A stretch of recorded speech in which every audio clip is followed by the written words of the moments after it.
Ford Explorer. Ang issue nito, bakit pinasok dito sa Global Pinoy Automatic Transmission Specialist ay shift shock or may dragging pag nananakbo. So, ang sabi ng iba daw, nag-check ay palitan ng buong transmission. So, ayaw niya magpalit ng buong transmission, kaya pinasok niya dito sa amin, pina-rebuild niya sa amin yung transmission niya.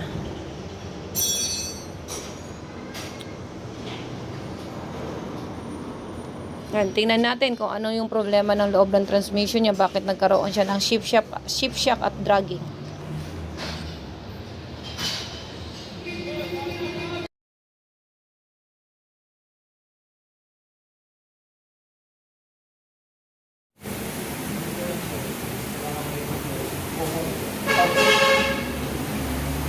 Grog ba nga mo?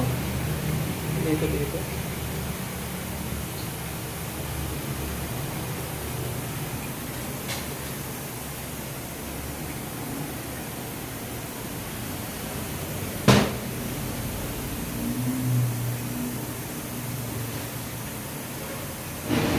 Kung nakikita ninyo dyan sa video na to, ang ETF niya nasusunog na or sunog na. Parang hindi siya nag-change ETF. Then yan, marami na rin mga alibaba sa magnet niya. Kita na.